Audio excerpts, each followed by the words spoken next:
Mr. Boyd, there was a man here earlier. He left you this. A man? What man? Who let him on this floor? I don't know. I've never seen him before. I asked him his name, but he just ignored me. He was talking on a big telephone, you know, one of those portables. He gave me this envelope and left. Damn. Okay, let's see about this.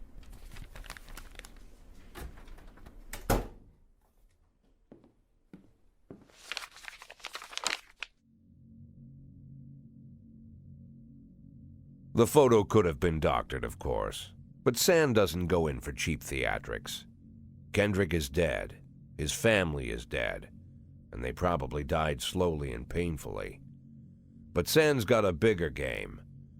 He's not trying to frighten me. He's just trying to clue me in on the facts. I didn't agree to work for him on my own, so now they're just going to insist. Boyd. Good morning, Jack. I believe you just received my message. Who am I speaking with? Oh, I'm sorry. I forget some people don't recognize my voice. But I assure you, Jack, if I was sitting right there in front of you, you'd have no trouble recognizing me. Like I was a member of your family. Even better than a wife, perhaps. A wife can betray you. No man is immune. I don't talk to people who don't tell me their names. Oh, Jack, don't be so childish. You're too old to run away from strangers. Yes, we both are. And in our old age, friendship becomes rare and all the more precious. But of course, we must work with new people and find out new names. So if you insist, Jack, let us formally meet. Hello, Jack Boyd. I'm Christopher Sand. Wonderful, Mr. Sand. And what is it you do for a living? Oh, you'll soon find out all about that. Well, you'll learn much more than a simple policeman could ever expect. You're a simple policeman no longer, Jack. Don't turn off your phone. You start today.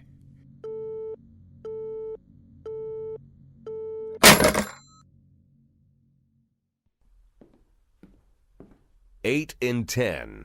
It's been my go-to principle since my first day on the job. I've got to let my colleagues hush up what they need to, 2 out of 10 times, so that they'll help me with the remaining 8.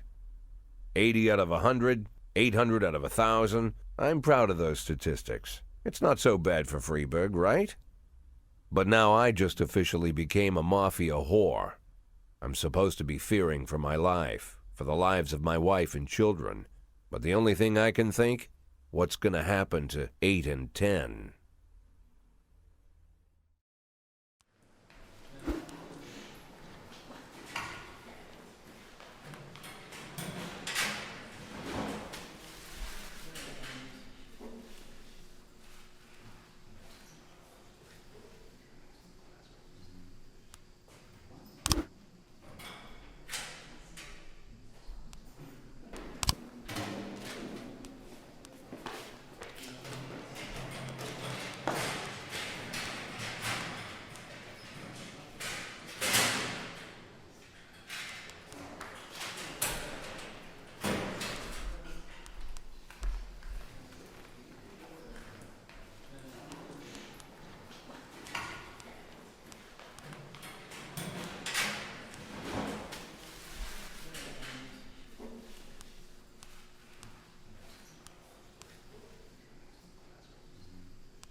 tangerine. Now that we've met, I'll get sweet ginger green. Red is for danger, so I'm told. I know just what they mean. Gotta be bold to hold sweet ginger green. She's sweeter than Sue and Georgia Brown. Beats Lulu too when she's back in town. Now she can shimmy like Sister Kate. She's a dancing queen, fit for a king. Swing sweet ginger green.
Shimmy like Sister Kate.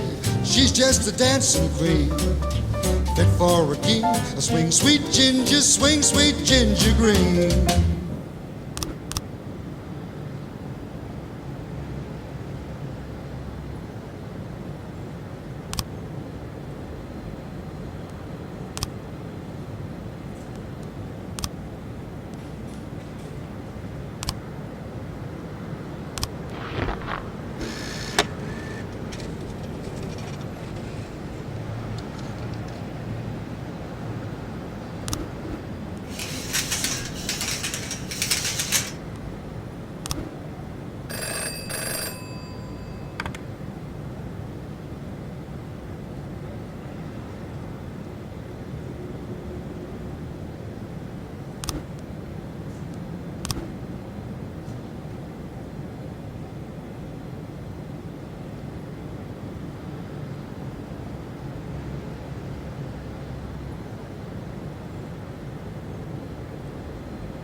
A in progress.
you must go, sweet mama, please leave a dime for beer.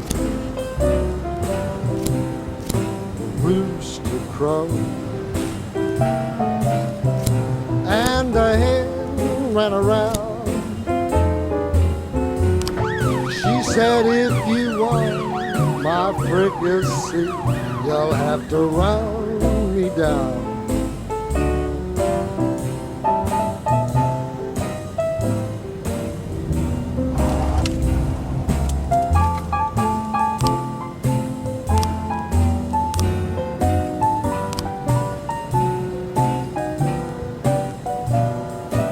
Officer on scene. Looks like we have a situation here.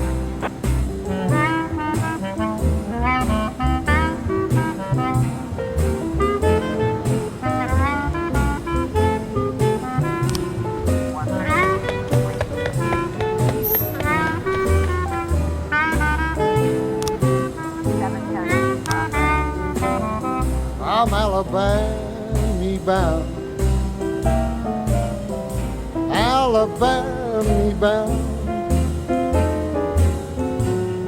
I followed you round from town to town. I'm Alabama bound. Don't you leave me here.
We've got a situation here.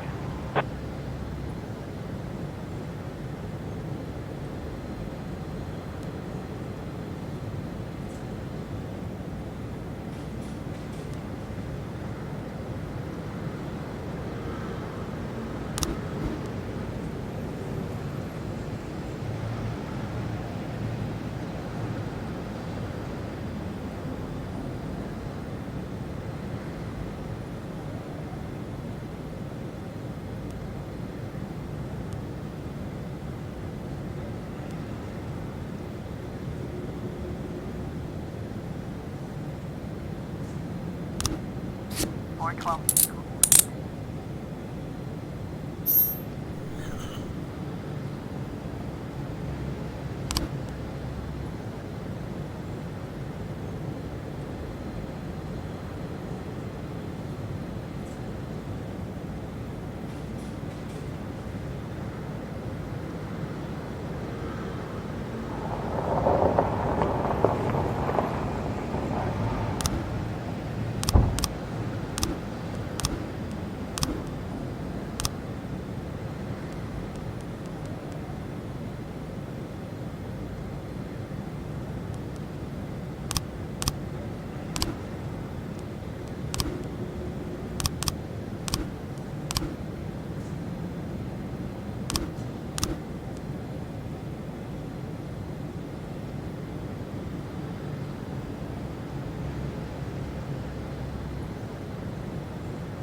The people of Freeburg have built up a tolerance for the petty horrors of modern life. You'll never see crowds gathering around a beaten passerby. Folks rarely even slow to gawk at a car accident. And street theft doesn't turn heads anymore. Been a long time since people got worked up about stuff like that. So when I ran into a troubled crowd on the way to work, I knew there was something serious going on. Something bad enough to knock these people out of their daily rhythm. And we're talking about people who would step over a corpse if it was blocking the door to the coffee shop. But apparently all it takes is a bunch of leaflets, or spreading broken glass across Main Street, or releasing a couple of hundred rats in the ice arena. The mysterious figure taking responsibility for these strange acts goes by the alias Robespierre. Nobody knows who he is, what he wants, or what all this adds up to, from the buckets of lard spread on the sidewalk to the front door of City Hall covered with ostrich feathers. But this strange cross between childhood pranks and cheap theatrics has got the people all worked up. Everyone understands when some Freeburg crook satisfies the basic human need to rob and kill. But when someone steals a lion from the local zoo and locks him in a cell below the courthouse, the people start asking questions. Myself, I kind of like this Robespierre. It's not just the pranks he's pulling or his green bull's head emblem. I just like his funny nickname. Robespierre? Really? Who does that make me? The Marquis de Lantenac? I don't think so. In the old books about revolutions, I fancy myself the old gunner who goes off to war with a bag of damp powder. Or maybe the innkeeper who tops up the beer kegs with mop water. It's something to think about.